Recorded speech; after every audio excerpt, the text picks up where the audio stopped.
All right, in that case, let's get started. So thank you so much for the invitation to come and talk about Chinese development finance in Africa. So I'm gonna, okay. Okay, I just clicked it. Can you click it for me? Thank you. So I'm gonna talk about, so I'm gonna split this talk into two parts, basically. So the first part is about what motivates Chinese development finance in Africa, relating to the title of the talk, Pragmatism, Opportunism, or Legacy. And then in the second part, I'm just going to talk a little bit about COVID-19 and what that means for China's role in Africa, because we cannot ignore COVID. So talk a little bit about how that has changed or presented kind of opportunities or crises, and also like how they kind of, it's frozen. Okay, yeah. Is this the slide you're looking at? Yeah, that's perfect. Thank you. So let's go first to the motivations of Chinese development finance in Africa. Sorry, could I move? Thank you. So if you've heard anything about Chinese foreign aid or Chinese development finance in Africa, it's probably that it's pretty big. So this graph here is just some data recently collected by Boston University, which basically compares the two largest Chinese funders, the China Development Bank and the China Export-Import Bank, compared to the World Bank, which is like another major funder of development finance. And so China is the red line, the World Bank is the black line. And basically what this shows is they're kind of Chabador, right? They're basically the same. Like China is really, just as big as the World Bank. And that's actually quite interesting or unusual, given that China still has, very many poor people. I know the poverty alleviation campaign has, recently been big in the news, but basically there are still, many parts of China that are still very poor. And it just kind of raises the question of why is China giving a bunch of money to other developing countries, especially developing countries in Africa on the other side of the world that are not particularly powerful? What's going on there? Why is China doing that? And can I move to the next slide? Thank you. So there are a bunch of different explanations that have, arisen as a result of this. So China would say, yeah, it's win-win, and we're helping each other, et cetera, et cetera. Lots of Western countries would say it's kind of new colonialism. Some people say it's all about resources, it's all about oil, it's all about copper, or these other kind of natural resources. Some people would say it's about finding new markets for Chinese companies. It's all about, for example, Guangdong is now becoming way too expensive in terms of a manufacturing hub. So those jobs or those, Chinese factories have to go somewhere else. And Africa, especially, big countries like Ethiopia are a potential destination for that. Yet others would say it's about checkbook diplomacy. So this is essentially paying countries to switch diplomatic relations from Taiwan to the People's Republic of China, which has basically now been achieved. There's only one African country that's still recognized as Taiwan. But over the past few decades, that has been a very big motivation.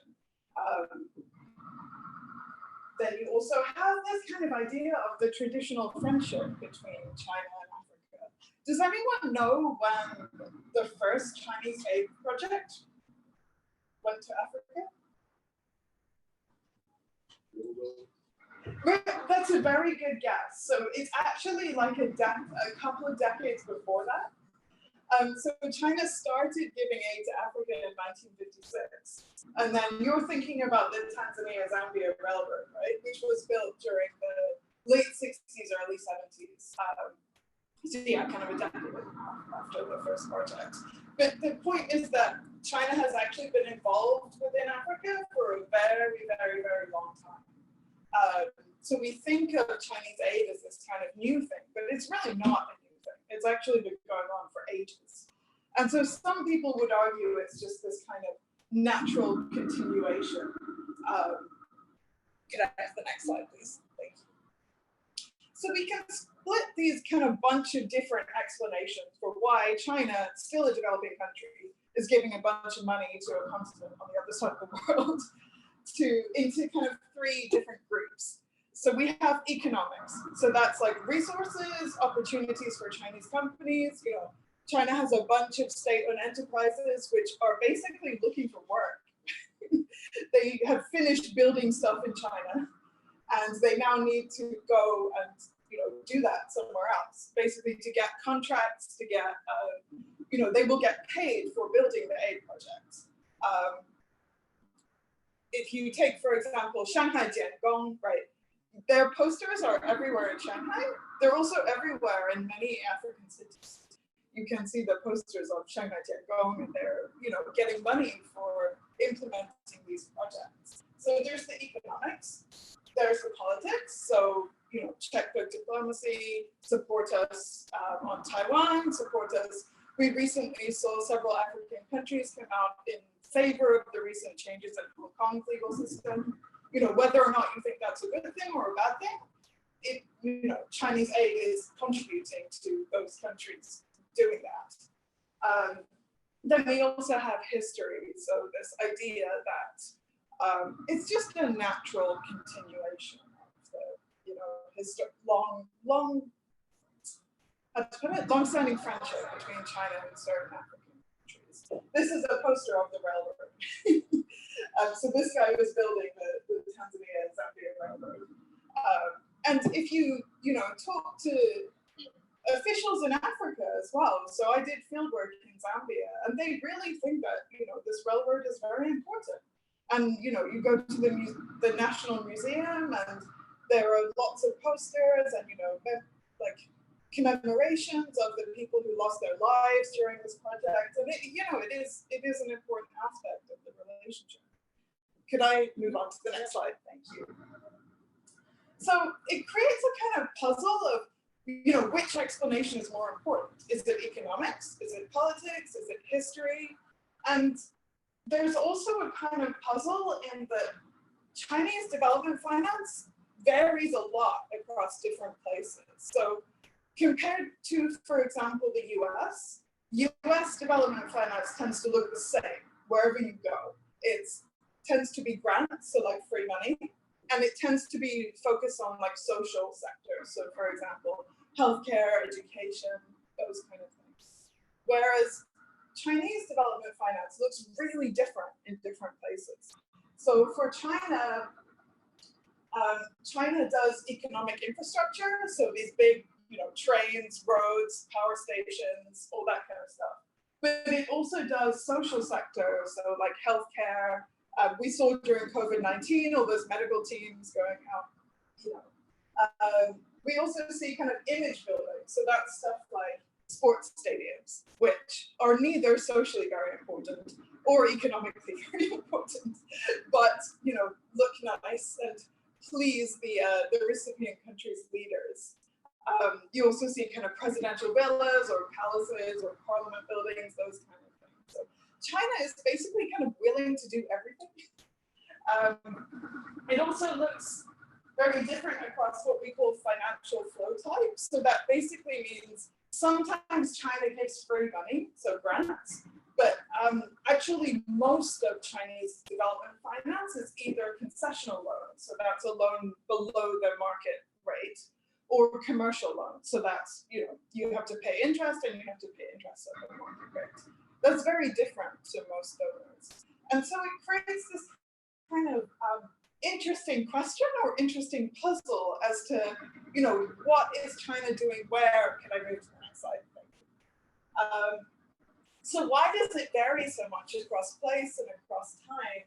And, where do we see certain models or certain kinds of things? So where is politics important?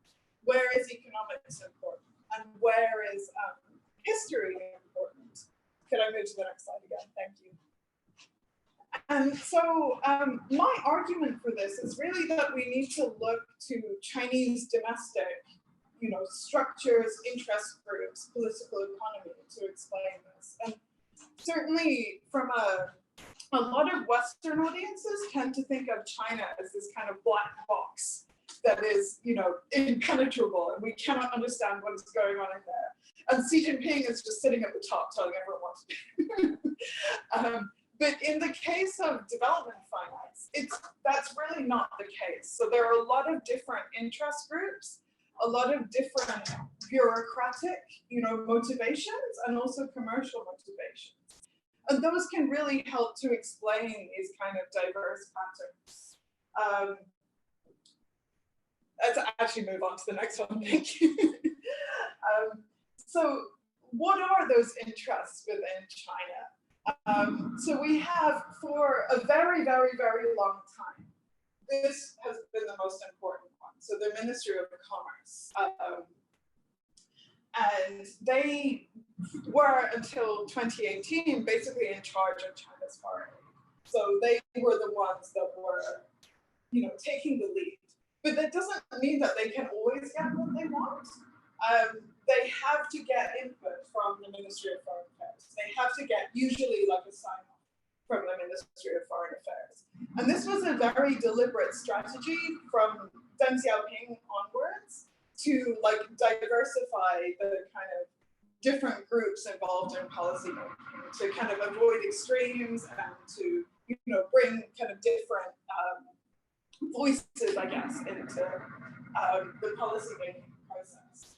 So there was, for a very long time, basically a fight between these two, because the Ministry of Commerce naturally cares about macroeconomics, right? They care about using the aid program to deliver opportunities for Chinese companies, to make sure that those contracts, those state-owned enterprises can get the opportunities that are associated with foreign aid. They also care about securing oil and all of these other things. So they care about the economics of it. The Ministry of Foreign Affairs is not very interested in that. Naturally, it's their job to care about diplomacy. It's their job to care about maintaining those historical friendships. So that's what they're interested in. And so for a very, very long time, there was a kind of tussle between these two about what is the real, purpose of China's aid program. So in 2018, there was this kind of government reorganization, and the China International Development Cooperation Agency was created. And that was supposed to kind of bring these two together, but it didn't really work because they don't have enough money and they don't really actually have that much power. So this kind of divide between the politics and the economics is still in existence. But they were supposed to be kind of in charge of the overall strategy. At the same time, you also have, so the people that actually do the work, if China decides it's going to build a road in Kenya, it's not MOFCOM that is building the road. It's a company that is building the road. And so usually state-owned enterprises, but not always. So some of them are, for example, state-owned enterprises that have now been privatized. But these companies really are primarily motivated by revenue, by profit. Even the state-owned ones, the managers are judged by whether or not they make money. So they care about getting contracts, right? They want to get paid to build these projects. So they are looking for contracts. They're also looking for investment opportunities. So, for example, many companies will use aid projects, which are kind of high profile and build their reputation, build their contracts, build their experience. And then when they have this experience and this reputation, they then go to, do different things. Like, for example, they may build their reputation through extending the airport, and then they will go and invest in a bunch of shopping centers, right? So they build the connections and knowledge that they need to do that through the aid projects. So the companies are interested in those countries that are, growing, that have big markets, that have big populations. But the companies are also interested in, basically several of the large state-owned enterprises, they have been operating in certain African countries for a really long time. So you mentioned the Tanzania-Zambia Railroad, right? So China Civil, for example, a major SOE, used to be the Ministry of Railways, used to be a part of the Ministry of Railways. And so they have been in Zambia for ages. And they have connections and knowledge and experience with the Zambian government that dates from the 1960s. So in certain countries, the state-owned enterprises are really able to use this kind of long historical experience to get more contracts, to get more projects. So you have these bunch of different interests. You also have the banks. They primarily care about getting repaid. So there's a lot of talk about this kind of debt trap diplomacy thing, which is not, it's annoying for the banks when an African government cannot repay the loan, right? They want to be repaid. Their mandates, the Exim Bank and the China Development Bank, is either to make money or to break even. So they're not happy when a loan cannot be repaid. Can I move on? Thank you. So there are these bunch of different domestic interests within China. And so what part of my research is about is really trying to understand what kind of recipient countries, what kind of African countries do these different models arise in. So this diagram here shows basically the title of the talk, Pragmatism, Opportunism, and Legacy. So you can see how the different domestic interests within China basically give rise to these different models within different recipient countries. So economic pragmatism we have here, driven by the Ministry of Commerce, by the banks, and by the companies. They just want to make money, or they want natural resources. And where does that happen? It happens in countries with, big economic potential. So markets, like large populations, or resources, or fast growing. And what that looks like is basically commercial or concessional loans to in these kind of commercially oriented sectors. So building roads, building power stations. You build a road, then you can build, Chinese companies can come and build a factory and make money. So you see these kind of much more commercially oriented projects in those kind of countries with big populations or that are fast growing and so on. On the other hand, where does the Ministry of Foreign Affairs kind of get its way and get these kind of political concessions? Well, that happens in really small countries, basically. Because if you think you want to persuade a country to do something, the amount of money you have to pay per head of population is much lower in small countries, right? It's much easier to persuade a small country to do something. That's actually why we still see, not in Africa, but in, for example, the Pacific Islands, this kind of tussle between Taiwan and China, because these are really tiny countries that, it's very easy to kind of pay them to do what you want. So we see these kind of political concessions in very, very small countries. What that looks like, basically, is grants, so free money, to these kind of image building sectors. So a nice presidential villa or parliament building or a sports stadium, which is, not super economically useful, but makes the leader that you're trying to persuade very happy. Then we have finally historical legacy. So this is really in countries that have a long-standing relationship with China. You see them getting disproportionately more kind of Chinese aid than you would otherwise expect, given their development level or their economic level, or the kind of political concessions that they might be able to offer. And that's because the Ministry of Foreign Affairs wants to maintain those ties. And also the companies are also able to use their very long-standing connections to get more kind of projects in those places. And I'll go on to talk about that in the Zambian case in a little bit. Can I move on? Thank you. So I'm going to basically just introduce 3 case studies now that represent these 3 different models. It's worth saying that I've actually done a lot of quantitative research that also backs up this, but that's much less interesting to talk about because it's basically just entering like statistics into a computer program. So I think it's much more interesting to look at the qualitative cases that represent these three different models. So Ethiopia, Malawi, and Zambia. Thank you. So Ethiopia really represents this kind of economic pragmatism. I don't know if any of you know anything about Ethiopia.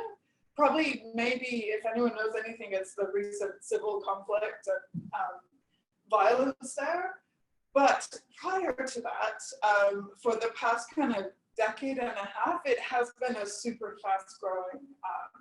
It's Africa's second largest economy. It, for a long time, was kind of trying to replicate the Chinese model, actually, in terms of this like going back to China in the 1980s. Labor-intensive manufacturing really moved from agriculture to industry.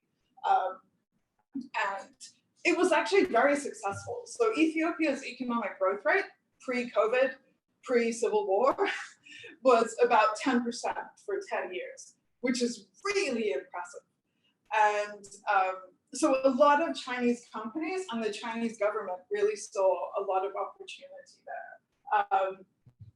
So this picture here is of a railroad between Ethiopia's capital, Addis Ababa, and Djibouti, which is kind of in a different country, but the nearest port. And the purpose of the railroad was basically to allow companies in Addis Ababa to bring their products to market. And because, you know, if you can't get your products out, then there's no point in building a factory. So they really just wanted to take advantage of this kind of very young, dynamic economy. And this also is a picture of another transport project, which is a light railroad in the capital city, Addis Ababa. You can see here, it kind of looks a little bit like a Chinese metro station. And if you actually go to the station of this railroad, it looks like a kind of small town Gautier town. It's very strange because you kind of feel like you're in China. It's very weird. But it was constructed by a Chinese state-owned enterprise and funded by the China Development Bank and China Export-Import Bank. But really, there's this sense that China can go to Ethiopia and take advantage of this huge economic opportunity. So what you see is, again, these commercial projects and really companies also trying to use aid as a kind of springboard to commercial investment. So the companies that built this and this, they are also investing in shopping centers and hotels and all of these kind of things within Ethiopia. Can I move on to the next one? Thank you. So Malawi is totally different. Malawi is a very small country, so the population is less than Shanghai, for example. And it recognized Taiwan until late 2007. And then the president of, I forget actually if it was the president or the foreign minister, but anyway, someone very important in Malawi basically made a secret trip to Beijing in late 2007. And then they came back and they announced that they are going to switch and that they're going to get all of these aid projects in return. So this picture here is of Malawi, the entrance to Malawi's Parliament building, which is one of the projects that was built following this, basically funded by a grant and built by a company from Antwerp, actually, if anyone is from Antwerp. And it's very beautiful, it's very nice. In fact, it's spectacular. But it's not really doing very much for the people of Malawi. It's doing a lot for the members of parliament of Malawi, but it's not doing very much for the people of Malawi. And same, this is a picture of the sports stadium that was also funded immediately following this kind of switch of diplomatic relations. So you can see again this kind of model of political opportunism. So basically Malawi switched diplomatic relations and then they get a bunch of grants to these kinds of things. What you do see is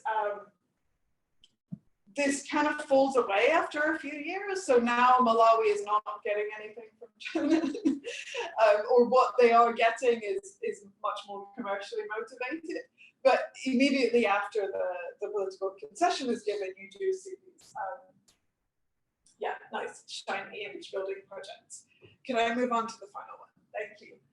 So the final case study that I want to introduce is Zambia. So Zambia is one of China's kind of oldest friends in Africa. So Zambia's leader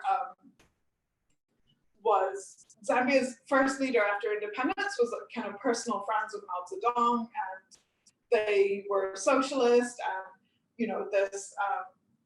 They have this very, very long-standing historical friendship that goes back to the Tazara Railroad, so this railroad between Tanzania and Zambia. And Zambia is a landlocked country, so part of the purpose of the railroad was to basically allow Zambia to have the kind of freedom to bring its projects, bring its kind of stuff, you know, out through Tanzania, rather than kind of relying on the old colonial powers. So it's really kind of rooted in this, you know, anti-colonial shared history. And so this poster was also in an earlier slide. This is from the railroad. This picture is actually from the museum in the capital city. So I took this one. You can see here, this is the logo of China Civil, which is one of the big state-owned enterprises that used to be part of the Ministry of Railways and is now building other railways in Zambia as well.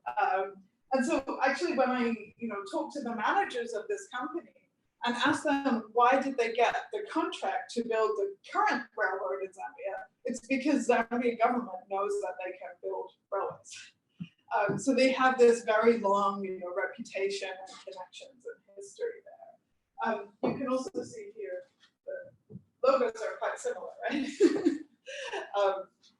So this kind of long history is very important.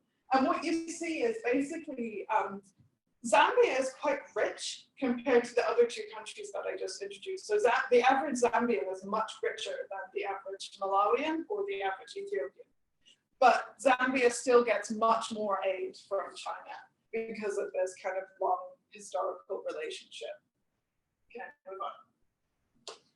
Yeah, so that basically brings me to the end of the pragmatism, opportunism, and legacy part. So basically the answer is all of these things are important in different places and at different times. And the kind of key takeaways are that, first of all, China is not this kind of black box that we cannot understand, or that everything is just decided from the top. All these different domestic interests are very, very important in terms of determining its relations with Africa. And finally, that Africa is a very diverse continent. So there are some countries that are, middle income or upper middle income, and some that are still extremely poor, some that are very fast growing, some that are just not growing at all. After COVID, I think probably most of them are not growing at all. But in terms of the 21st century, African countries are very diverse, and there are different characteristics to determine their relationship with China. You can't kind of put the continent into, analyze it as a kind of single entity. Thank you. So just to say a few things about COVID, because it's impossible to ignore COVID. What does the COVID-19 crisis really mean for the China-Africa relationship? Yeah, thank you. So the first thing is COVID-19 has brought, the issue of debt to the forefront. So a lot of African countries are basically saying, not just China, but everyone should cancel debt. China has joined the G20's debt suspension initiative, but a lot of African countries are saying, that's not enough. And I think that's a very fair point. Can I move on to the next one? Thank you. But it is worth saying that, for most African countries, China is actually not a large part of the debt. So this graph shows basically the proportion of public debt. Percentages are down here. So you can see that most countries actually less than a quarter of the debt is owed to China, and most of it is owed to the World Bank or to private creditors or to other countries. But for certain countries, China is very important.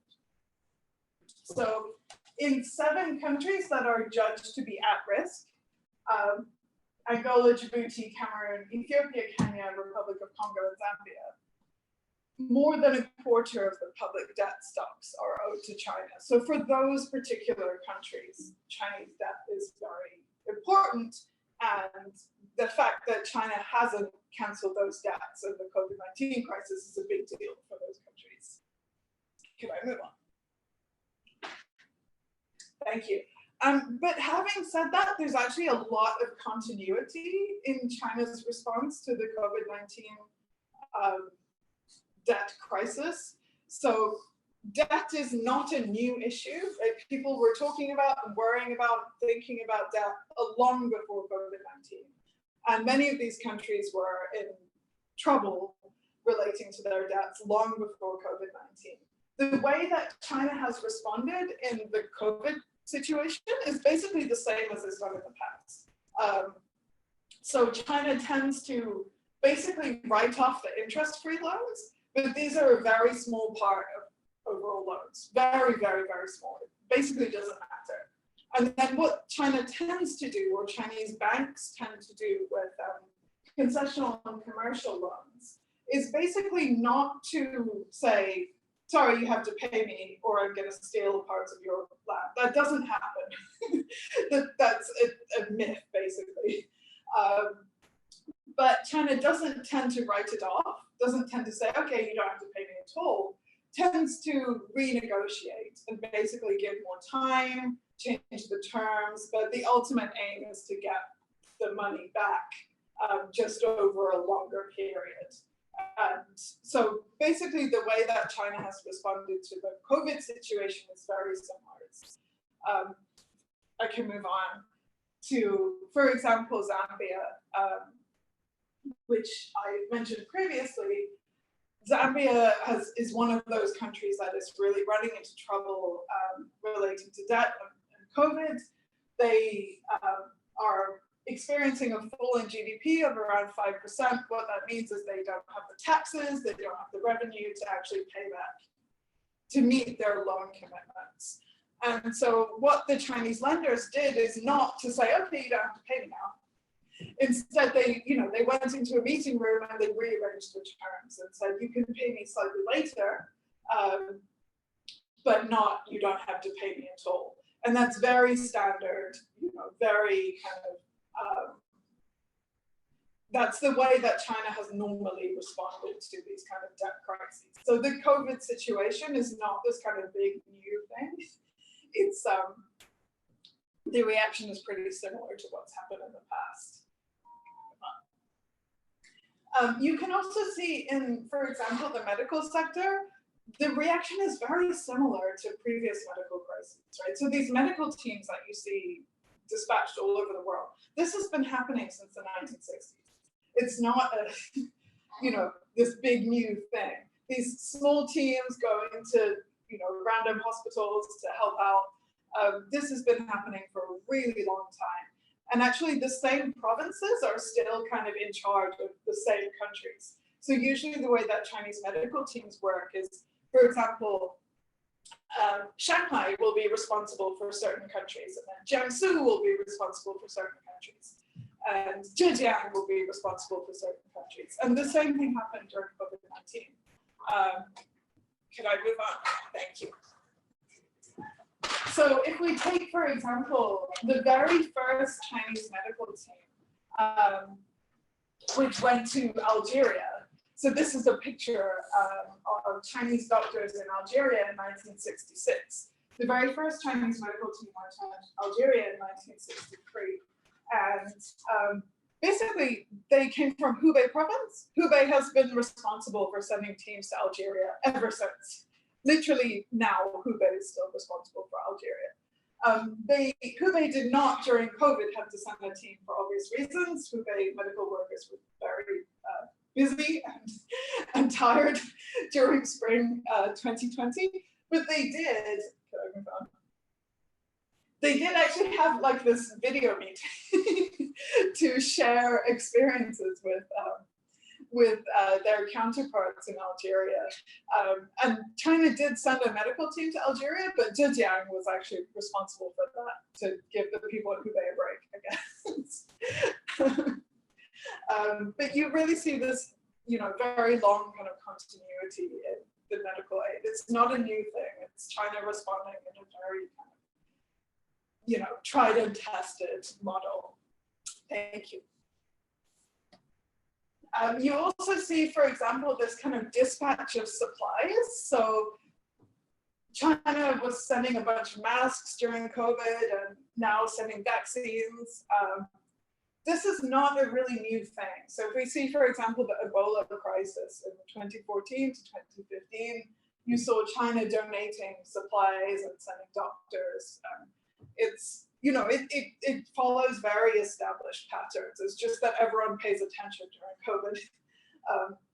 So it kind of looks like this new exciting thing, but actually it just is following patterns that have happened for a very long time. Why do you think China has a really consistent agenda on this? I don't think it's necessarily a consistent agenda. It's more that the organizational and institutional kind of continuation. So it's like, okay, a crisis has happened. The managers or the officials are like, what do? We send a medical team. So rather than a kind of consistent agenda from the top, it's more like institutional kind of path dependence. Does that make sense? Okay, so this is the final slide actually. So takeaways on COVID-19. COVID has kind of exacerbated existing problems, right? It's not kind of created debt crises, and China is responding in a very kind of standardized way that's done for a long time. And at the same time also relating to the medical sector. You see these medical teams or this dispatch of supplies. It looks very exciting and new because everyone's paying attention, but actually it's part of something that's been happening for a very long time. And now, oh, sorry, I forgot I had one more slide.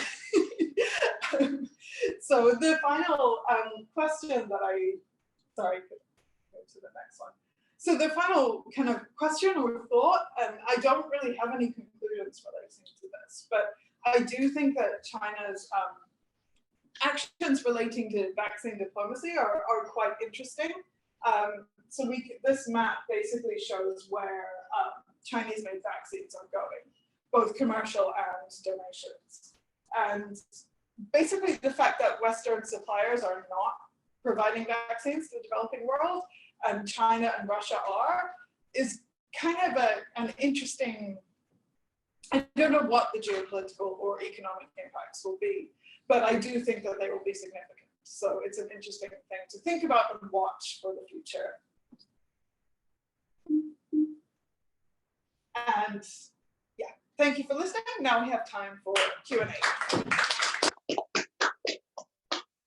Yes, speak up so that the remote audience can hear you.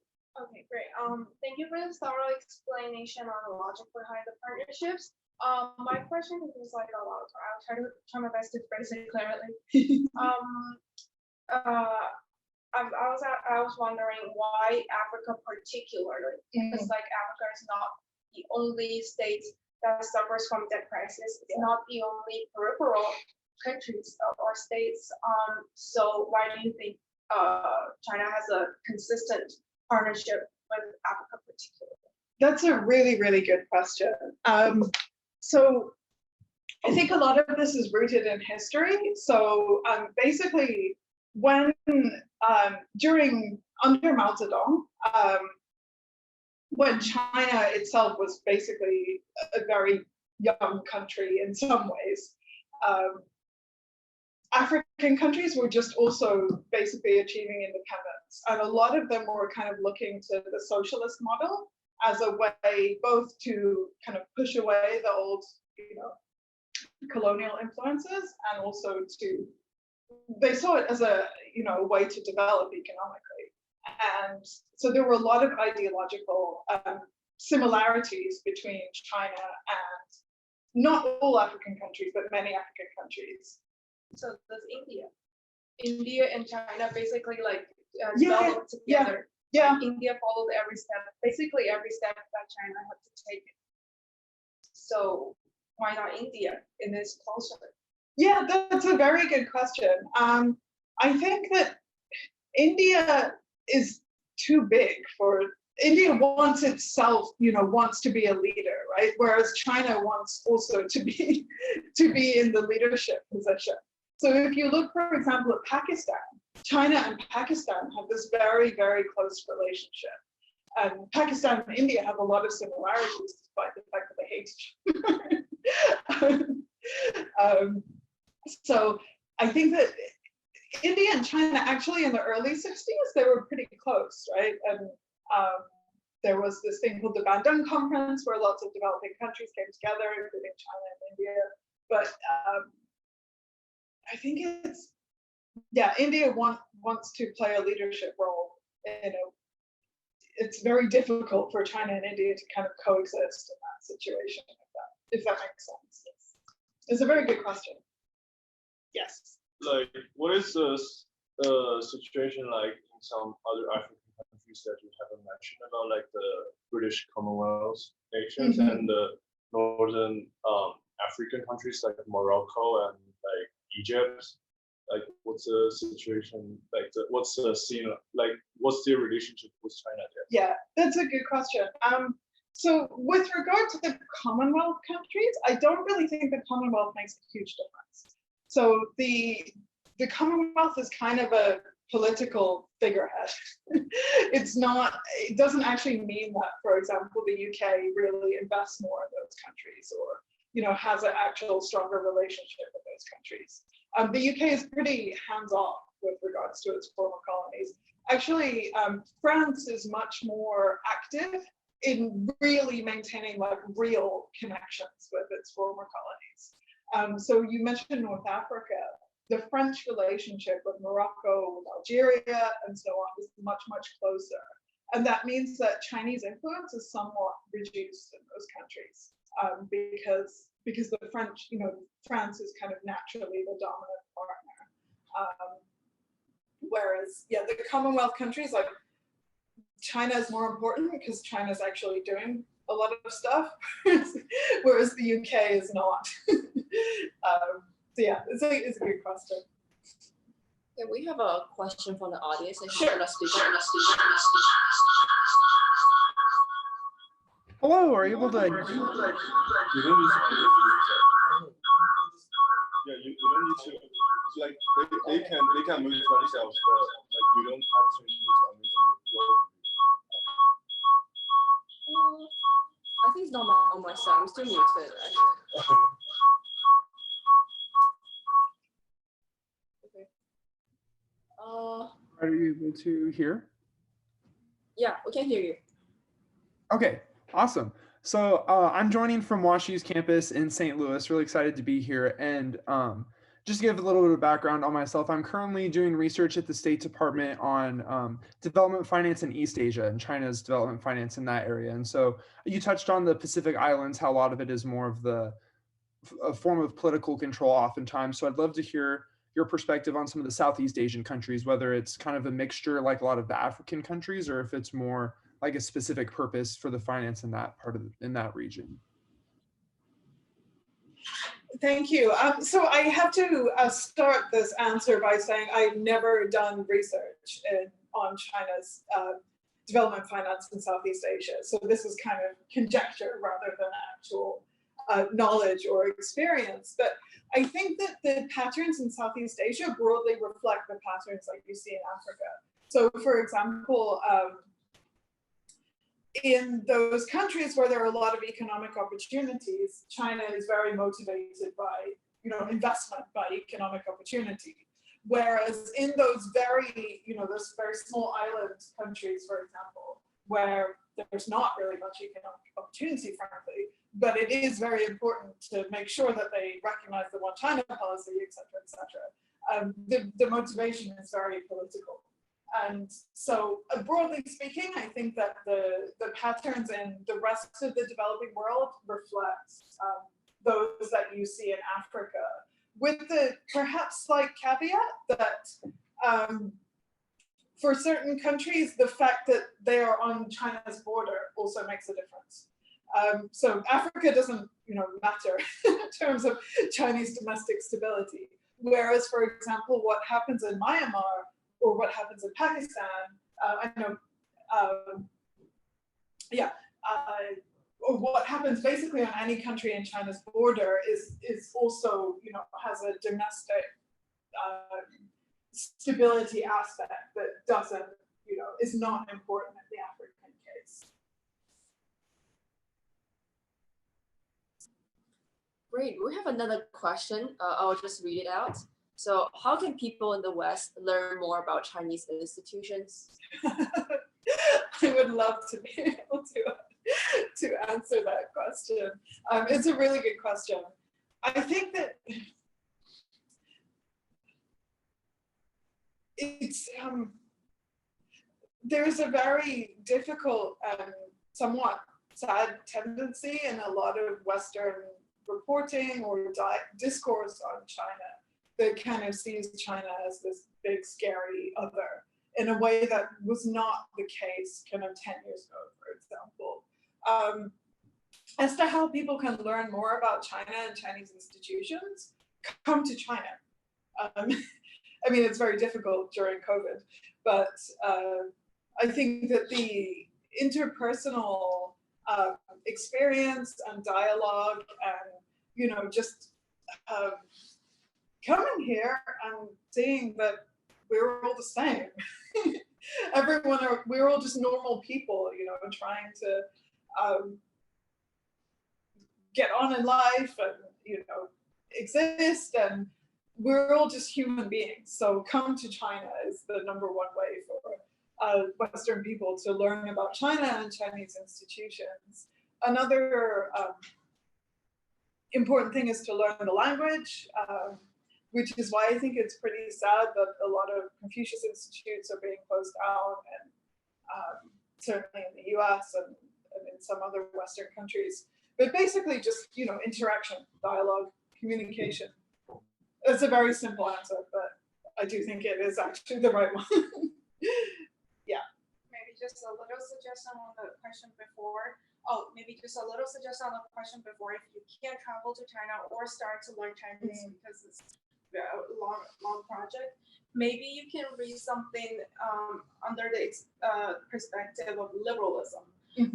Combining with just a bit, because like the black box idea is basically realism, and it's a very old-fashioned thought. Yeah. But then like liberalism is much looser on the aspect of the black box and everything inside on the subject. So maybe that would be. Yeah, definitely. So you're an IR major then? Yes. I guess. Good. Yeah, it's a great suggestion. Thank you. Any other I also questions? have another question. Go for So, in Western media, it's often like China's action is depicted as like more or less a concealed imperialism. So if that is true, to what extent, or at least like, what do you think of it? I think it's ridiculous, frankly. It's just, so that doesn't, my answer there is not to say that everything that China does is good, right? There are many, environmental problems or problems relating to, people being paid incredibly low wages, et cetera, et cetera. But the comparison between imperialism and what China is doing does not make sense to me. Imperialism is a broader concept, but if we take colonialism, it's forcible, violent invasion and subjugation of the local population through violence. That's not what China is doing, right? So when China gives a development finance project, it is agreed by the other side. They say yes because they want it. So to compare those things is not, I don't think that it's a valid comparison, but that's not to say that everything that China does is good. As I just said, there are many problems, but I don't think that comparison with colonialism or imperialism more broadly is really a good one to make. It's a very good question, very important question. Thank you. Yes. So if you are an African country, would you prefer to receive assistance from China or from the IMF? Yeah, that's also a really good question.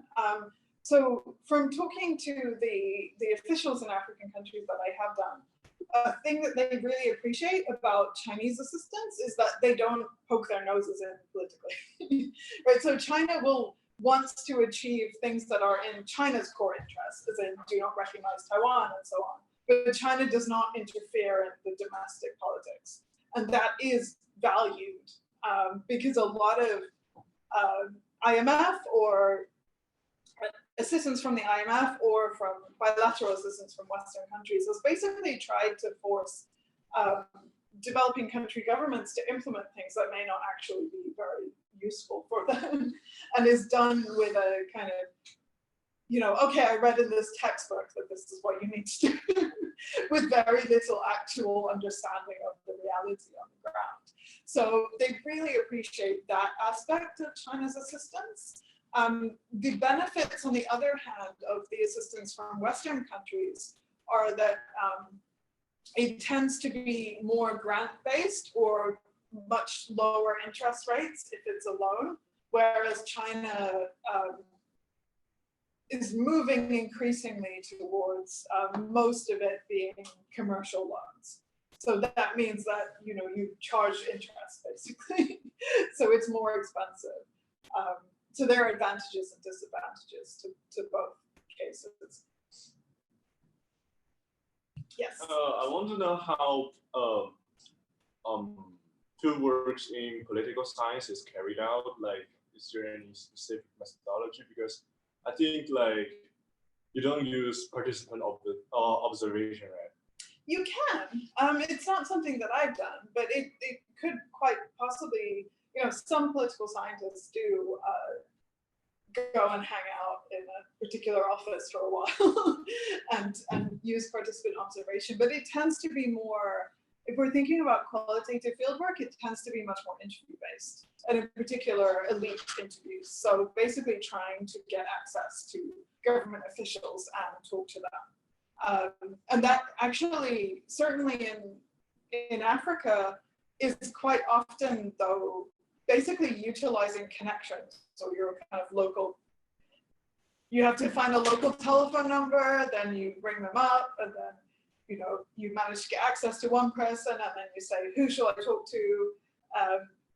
Who's also relating to this? We call this kind of snowball sampling. So snowball sampling of elite interviewees is probably the most common qualitative methodology in political science fieldwork.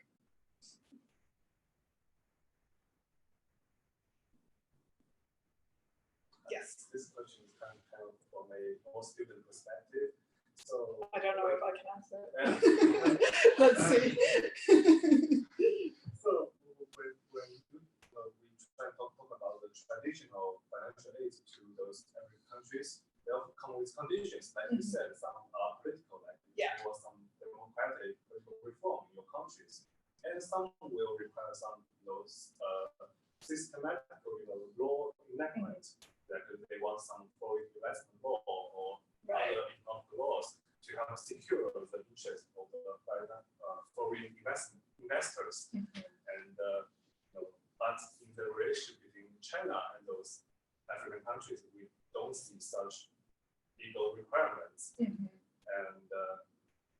I would like to, because in my opinion, I would say a corporate law can help facilitate the economic development.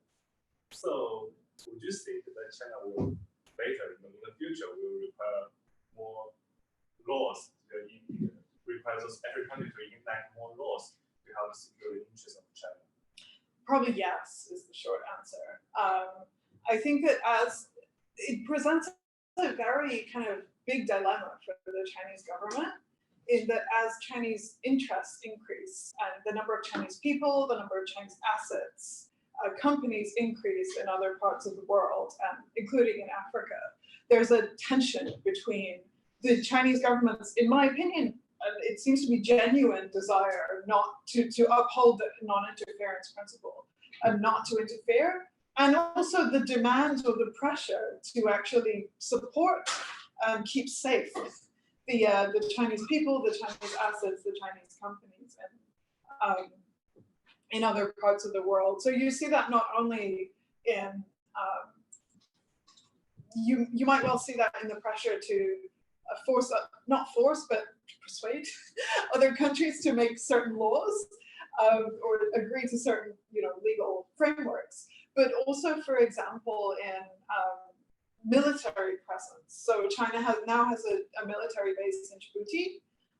Many other countries also have military bases in Djibouti. So China is just joining the US, Japan, France, and so on there. But there's this pressure. So what happens when Chinese citizens or Chinese companies are in danger abroad? There's a tension between that and the non-interference principle, which the government is increasingly going to have to confront, given the growing Chinese assets and people abroad.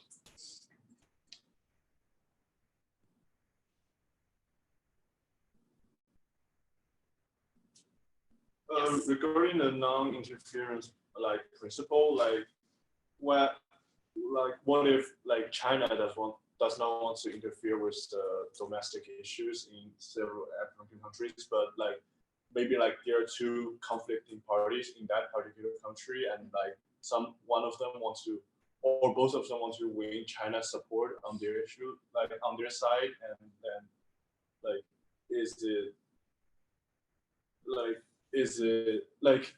are there any parties want to do that, or how will China respond to it? It's not something that I have direct experience or knowledge of, but so far the Chinese government has tended to try to stay out of those things, or what China wants is stability, but they will work with whoever is in power. So the Chinese government is very pragmatic, basically. So if we look, for example, at what's happening in Myanmar recently, the democratic government of Myanmar was, what is the word, basically captured and deposed by the military leadership. From Chinese perspective, that's not a great thing, but the main priority is stability, and they're happy to, or they will work with whoever happens to be in power. I think that the Chinese government essentially just wants everyone to stay stable and not endanger Chinese assets or people. But they're very pragmatic in that they'll just work with whoever happens to be in charge.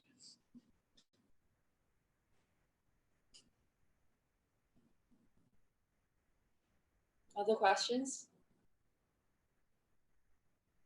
You can ask multiple questions, or do we have questions from the audience? May I ask a question? Of course.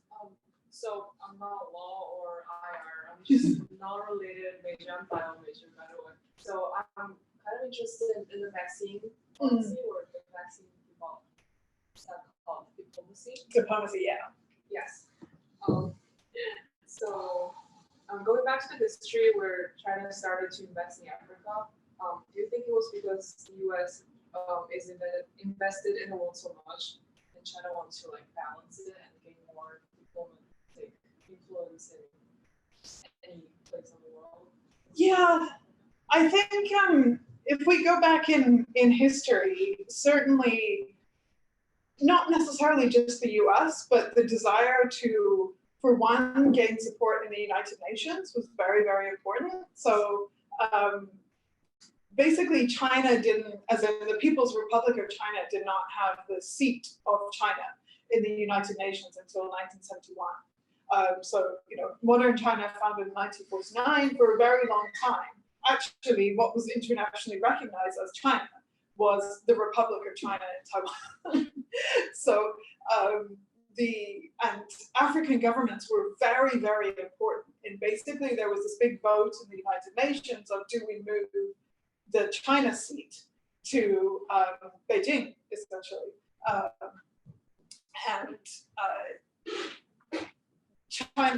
China as in People's Republic of China had been engaging with these African governments for a long time prior to that, and one of the major motivations was to basically gain their international support for the move of the Chinese seat from Taiwan to the People's Republic of China. In terms of the broader geopolitical position and the relationship with the United States, I think actually in the past, balancing the Soviet Union was almost more important. So China and the Soviet Union did not like each other from the mid-1950s onwards. They were kind of in competition as to what is the right or what is the good kind of socialism, what is the right socialist path. And a lot of African governments were basically deciding between, do we follow the Soviet Union path or do we follow the Chinese path? And so the competition with the Soviet Union was very, very important. I think in the 21st century, competition with the US is well, certainly much more important than competition with Russia, obviously. But in the historical relationship, I think the United Nations and Russia were more important considerations than the US. Yes. Yeah, thanks for the presentation.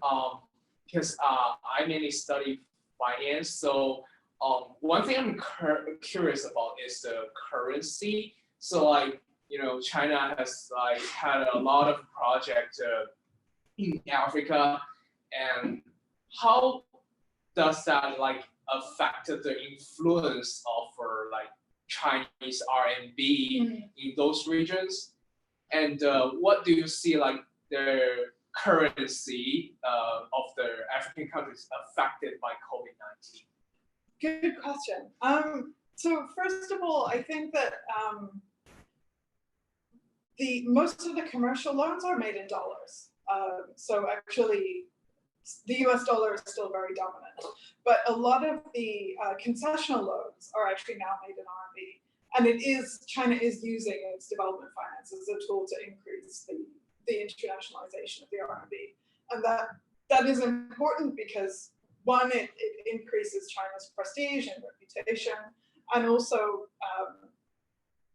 China has a kind of interest in not having to use the dollar as its, as a currency because the US is in charge of the dollar. And so that's, problematic for China. In terms of COVID-19, honestly, I'm not aware of any kind of big impact of COVID-19 on the internationalization of the RMB. Potentially as a finance student, you could probably teach me something about this.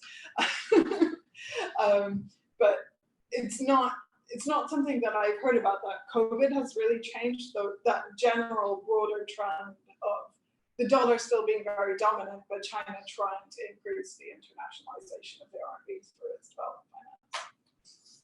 Okay, thanks. As you mentioned United Nations before, so there's this ongoing support for Africans to take a permanency in General Assembly and also having a veto right. Do you think China's more and more investment and support in Africa will negatively affect that? I don't think it will negatively affect it, but I think China probably doesn't have a strong interest in big reform of the Security Council. So China has as I'm sure you're aware, has a permanent 5-seat. And if you open the door to Africa taking a seat, you also open the door to India taking a seat. And China does not want India to have a seat on a permanent seat in the UN Security Council. And China's major ally, Pakistan, really, really, really doesn't want India to have a seat. So yeah, I think that probably it's just not really in China's geopolitical interests to open that door. Although personally, I think it would be a perfectly fair and reasonable thing to do. Given that the UK and France both have seats, it seems pretty ridiculous that like South Africa or India doesn't. But I don't really think that it's in China's interests. So how does the local population in Africa perceive Chinese projects in their country? It's a great question. I think that or in my experience, it very much depends on their personal experience with Chinese projects. So to give an example, so I've done fieldwork in Addis Ababa, the capital of Ethiopia. And if you talk to local people there, most of them are like, yeah, China's great, because they built the light railway. So there's a very, basically a metro system. And that's good because you can get from one part of the city to another very quickly and very cheaply.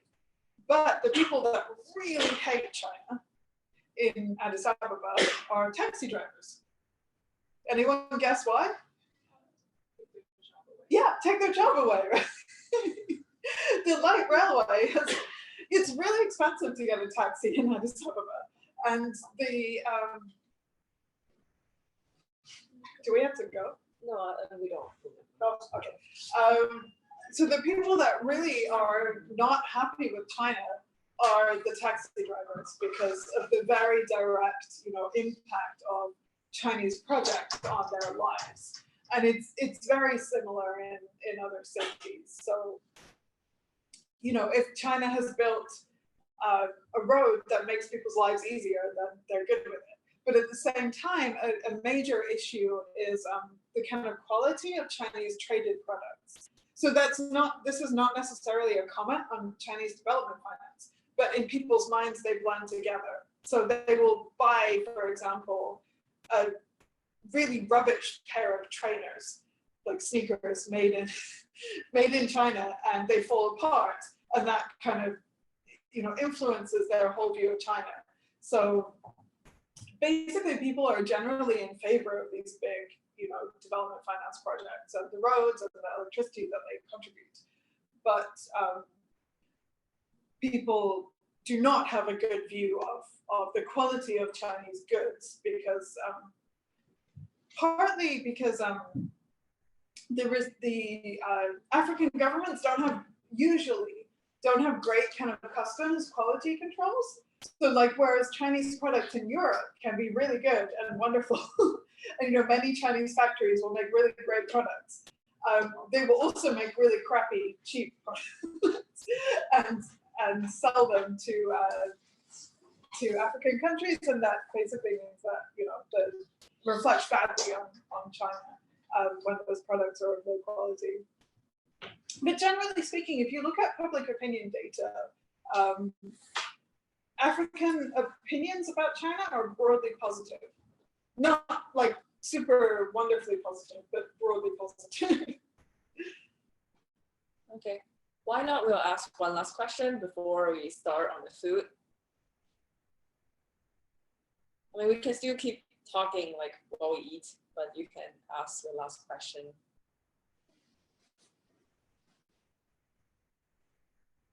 Or if there are no more, we can just go to food. Like, what about the ideology issues? Can you be more specific? Like, will they more prefer the Western countries because of their democratic values? I think that most people, broadly speaking, are in favor of democracy. And so that is a kind of plus point in terms of Western countries' we call it soft power, so like ideological attractiveness.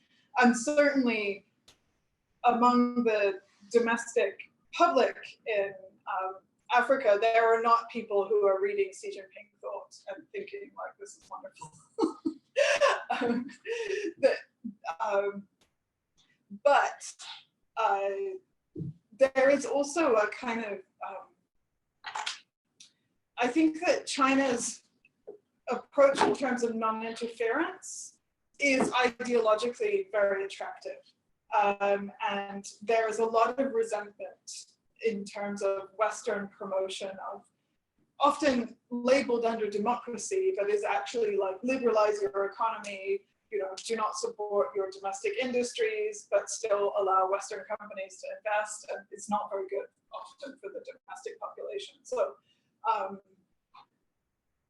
so it's complicated, but broadly speaking, I think that, yeah, people are in support of democracy, but that doesn't mean that people think that the West is this kind of perfect thing. Thank you. Great. Yeah, so thanks everyone for coming. Yeah, I think it was a very productive session. If you have more questions, you can email Professor Pippa. Yeah, I will give her email to you guys if you ask for it. That you can private message me or email China Forum. Yeah, the recording will be posted on YouTube. So stay tuned and see you guys. I mean, you can stay behind to watch us eat if you want. Okay. This is true. I'm just gonna leave like the camera here so that people can watch us eat. Okay. Yeah, let's go on the pizza. Also, we have like a gift for you. Oh, thank you. That's very kind. Let's give her a extra round of applause, guys. Thank you. Yeah. Great. Okay.